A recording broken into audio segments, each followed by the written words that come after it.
You addressed three issues today, but there are a lot of people in the population probably disappointed because they were hoping that you would have addressed a fourth issue and more in depth, and that is the issue of bullying. I know you sent out a statement yesterday, but there's a lot of speculation and unanswered questions. And persons really want you to get to the source of it, seeing that you were involved in the situation 33 years ago. I surely weren't there, a lot of us weren't there. But we want you to get to the issue of what happened there, because a lot of persons are accusing you of being a bully. And you sent out the issue about bullying, and then a lot of persons say, no, you sent out a statement, but you did not apologize for the situation. So do you think your statement was sufficient? And can you give us a bit more details about that situation? So thank you very much for that question. It's interesting how you framed your question. I came here to address matters that were decided by cabinet, matters that were addressed by the cabinet. What you've raised with me is a personal matter. People are always going to have different opinions. Yesterday, I put out, I think, a very clear statement. There are always people who are going to interpret things very differently. As I said in my statement yesterday, that was a very traumatic incident that took place 33 years ago, which is quite a while ago. When I was a teenager, the other individual who was involved was also a teenager at the time. As I said in my statement yesterday, I am not going to do anything that would affect at this stage, because I don't think it is a conversation you get into details about he say, this one say, different people having recollections, etc. I don't think there's any benefit to that.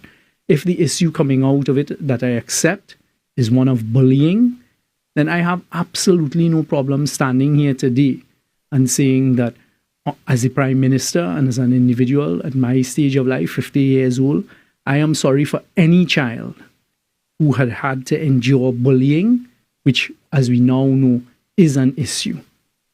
With respect to that specific issue, I've already addressed it, and I am not going to do anything to affect persons' recollection of the incident or to water down, for want of a better word, their feelings, how they feel, because it was a traumatic incident. Not only for Mr. Khan, but for me and for many other people as we're seeing coming out of it. What I gave is a commitment that I will use this office to address the issue of bullying. And I reinforce that commitment today. I also understand that incidents that people would go through as children growing up in society, anywhere in the world, would then later on influence their decisions in life, would later on influence how their experiences in life are, including me. The defining moments in your life. So that is my position with respect to it. It was a very, very unfortunate, a very traumatic incident.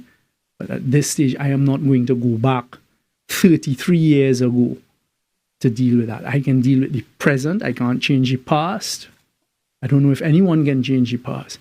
It is a serious issue, and I intend to take it up. In fact, I raised it yesterday with the religious heads when we gathered to speak about education.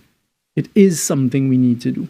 And today, 33 years later, the issue of cyberbullying is an issue that I intend to take up.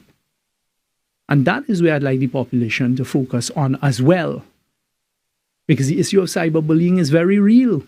Me now as an adult, me as a person who's come into public life, like many others, I'm subject to cyberbullying. I'm subject to a lot of bullying by some on the other side. There's a particular phrase that they like to use that is not a complimentary phrase. In fact, it's a race whistle, some will say. But this is the society we live in. And I can tell you, I am one. If I have to take responsibility for anything, including mistakes, I will be the first person to take responsibility. I have no intention of shirking from that. So I stand here without fear, leader of the opposition, and I am wants to attack, apologizing to every single child who has had to endure bullying. And how do we address it now, and how do we move forward as a society, in particular in our education system? That's where my focus is going to be.